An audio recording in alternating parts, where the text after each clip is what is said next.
talk about something that's actually somewhat simple, and that's jumping a car off. But actually I found out that a lot of people, especially younger kids, don't actually know how to jump start a car from another one.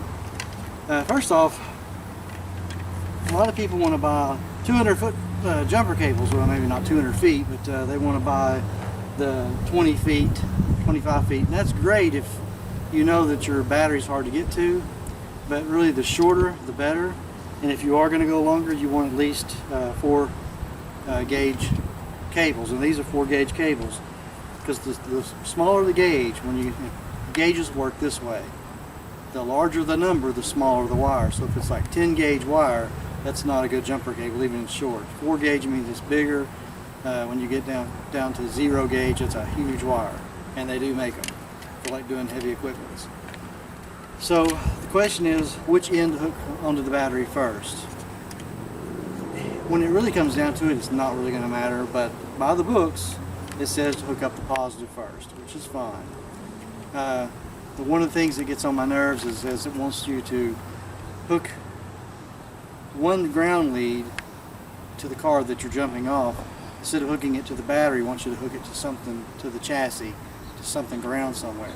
The only problem with that is if you got lots of time to charge the battery up, that's really awesome. If you're in a situation where you're on the side of the road, you need to get out of the way, you don't have time for that. You're going to have to extract the battery. The reason why they tell you not to hook the ground straight to the negative post is it could spark. And that's not really a bad thing unless the battery is starting to smell like sulfur. You can see signs of battery acid leaking. The sulfur that you're smelling can have gases that are flammable, so when you get that spark, it can ignite and cause the battery to explode. But to be honest with you, even if you do hook it somewhere else, if it's still got a gas, unless you hook it really far away, it can still spark and explode. So we'll look into how to hook this up in a safer manner. And two, the other thing about it's hot as everything today, it's hot as Hades. So what I want to show you too that's really important in jumping a car off is the positioning of the vehicles, because not all car batteries are in the same place. Some cars have the batteries on the opposite side of each other. In other words, you may have a car with the battery on the driver's side and you have a car with the battery on the passenger side. So you wouldn't want to pull the passenger side of one car to the driver's side of the other with the batteries completely opposite. It's a long distance, so you're going to try to get the cars in a position to where the batteries are closer. You can do nose to nose, you can do side to side, but like if you're in a situation where you're on the interstate and you're on the shoulder and you don't have grass to pull around, it's going to be hard to get around to get to nose to nose, and it's definitely you can't do side to side. If you're in a parking lot, it's the same problem. You might be able to push it in neutral and roll it off and get it in a freer spot. But cable positioning is kind of important. You can get really long cables, but you're going to lose the charging effect unless you get really heavy. And even when they're heavy, if they're really long, it's going to be hard. So it's just something to keep in mind. I would recommend probably maybe 18 foot jumper cables at the maximum length. That would probably be the best length I would suggest to get. It's probably no more than 15 feet, and 4 gauge or 2 gauge. You also don't want to put your cars nose to nose like as in touching. Most bumpers on cars are plastic, rubber, and they're not going to make connection, but it's just a good idea not to have the cars touching. With the cars touching, it could possibly create an electrical connection between the two cars, especially if it's metal to metal bumpers. It would just be a good idea not to do that. It's always good to have a little bit of room so you can walk in between them and to get out of the way in case the battery does explode. That's one reason why I recommend hooking the cables up to the bad battery first with no charge, no sparks, then hook it to your car that's doing the charging. That way if the battery does explode in the car you're trying to charge, you're not actually standing there at it. First off, the vehicle you're going to be using to charge the other battery with, I would go ahead and start. I've seen too many people hook the cables up between the two cars, then try to start theirs and find out they got a weak battery. So don't do that. Go ahead and start the vehicle. Hook the red to the positive.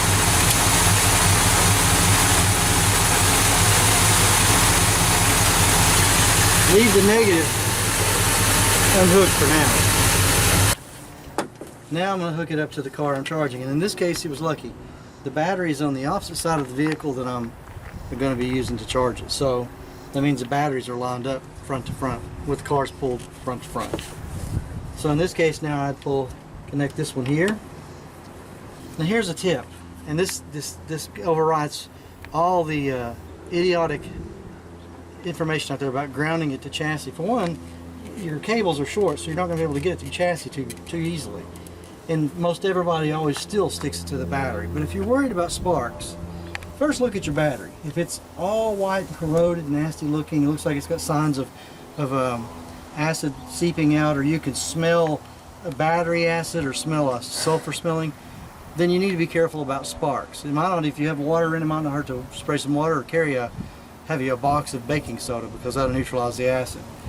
But before I hook up the ground on the vehicle that's going to be charging, because we're assuming that battery is a good battery, that everything on it's good, so I'm not going to worry about sparks on it as much.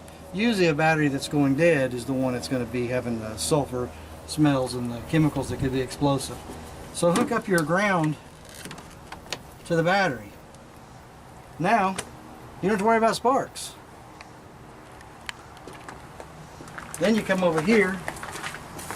Now we've got our battery hooked up. That's in question of blowing up, so it's hooked up safely, no sparks, because nothing's being charged. I have the vehicle not running currently right now, so you can hear me talk, but you just then hook up to the ground and just stick it to it abruptly, and that'll reduce the amount of sparks. If you're doing this, fumbling around, you're gonna get all these sparks flying. If it's got, you know, some grounding issue or whatever, that battery's really dead on the other side and it's drawing from this one. So when you open your clamp, make sure it'll fit and just stick it, and the sparks will be minimal, if any. Okay, one other thing I want to bring up is hooking the cables backwards. Ensure that you have the polarity correct. If you connect the positive on one car to the negative on the other, and vice versa for the opposing cables, if you hook it up backwards like that, you can blow the alternator out on the car that you're using to charge, or you can blow the alternator out on the car that you're charging. So ensure that you have the positives to the positive, negative to negative. And this can be done even, I mean, there's another thing to say, oh, I'll hook the negative to the chassis and that is sure. No, it doesn't, because if you still hook the cable, if you hook the wrong cable to the wrong pole on the other side, it's still going to be shorting it out. You want to make sure that your batteries are marked and that you've got the polarity straight. Now, if everything I've told you in this video you think I'm just basically full of shit, and you don't want to take a chance of connecting the jumper cable straight to the negative like I showed you, and you want to follow the manual, let's look at how we can hook up to somewhere on the ground, most likely the engine, to get the best ground connection you're going to get and still be able to charge the battery. And one of the things you can do is, now, like on an import like this, following the ground might be impossible because it goes way up under a bunch of stuff.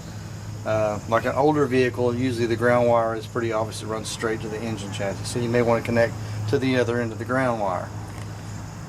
However, like on this here, you got a good bracket here, a good chunk on this side right here, the engine to grab hold of, so you can ground here. Catch that bolt and ground on this bracket.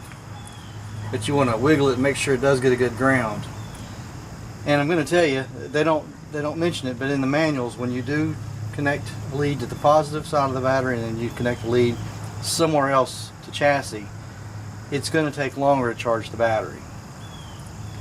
I mean, some of them show you hooking to the actual metal, or maybe to your strut tower ground, and that's okay, and it will ground. But when you go to the strut tower, there's, what you don't understand is sometimes there's insulation plates to keep from having noise, so that lessens the ground. I can tell you it's still grounded, but when you get into things like the strut tower or the body stuff, there's rubber bushings, there's things that eliminate noise, and it also reduces the ground. So your best ground is going to be on the engine itself, because obviously it has to be grounded real well for the starter to work. So that would be your next best ground if you're afraid to hook to the negative. If this battery is corroded and it's either smoking or you can smell the hydrogen gas, the sulfur smell. If you can smell that, and I know people are, oh, you can't put the ground on the negative because it'll spark and blow up. Well, I'm going to tell you the distance between this and this is only a battery length. If it's going to spark, it still could possibly blow up. That's why I highly suggest, before you hook the cables to the good vehicle, hook your ground up over here first. Because if the battery's already dead, it's not going to spark unless your cables are shorted. It's not going to. So you just want to go ahead and connect to the bad battery first. Makes the most logical sense. In the vehicle that's going to be doing the charging, you may need to rev it up to $2,000, somewhere around $2,000, $1,500 to $2,500. No, it shouldn't be no more than $2,000. Some alternators on vehicles don't put out a very good charge at an idle. So if the vehicle that's needing to be charged has been sitting there for 5 minutes and it still isn't even trying to click or tick, it may not be getting enough load from the vehicle that's doing the charging. So you want to rev it up to about 2,000 RPM, roughly, somewhere, give or take a little bit, and then hold it for about 5 to 10 minutes and then try the other vehicle. This can be helpful if you have two people, but it's still going to be done by one. Wait, like I said, 5 minutes, see if it makes a difference. Go 10 minutes if it doesn't. If by 15 minutes the other battery isn't coming up, more than likely you're going to have to replace the battery. The batteries, the cells go dry, the cells break, they corrode. So, I mean, a lot of things, I've seen brand new batteries you pop in cars and they don't work at all just because they're defective inside. They break connection. Nevertheless, run the RPMs up from the car that's doing the charging and go for about 5 to 10 minutes and see what happens with the other one. So in this video you saw how I jumped off one car with the other one and the precautions to take as far as not crossing them, the positive and the negatives. Also kind of blowing a little bit of myth that I mean, it's not necessarily a myth. I know that when these companies tell you hook your ground on the vehicle that you're going to be charging, hook your ground to a chassis so that you don't get a spark on the battery. The reason why they're telling you that is because it is possible. A lot of times when a battery is dead, it can be producing hydrogen from, leaking around, so if you spark it, it could explode and blow acid in your face. So, I mean, you got to take some precautions, but I hope that, this video helped you. If not, be sure to leave me a comment, message me through my site. I'm happy to answer anything, or I'm happy to take your opinions on it. Let's just all be nice. Sometimes I get people that watch these videos that seem to already think they know all about it, but yet they're watching the video. I mean, I don't go watch videos of things I know, but who knows? A lot of damn crazy people out there. But anyhow, if you like this video, be sure to like and subscribe, and always check back because I'm always working on something crazy or something different, and who knows what I'm going to get into next. See you in the next one.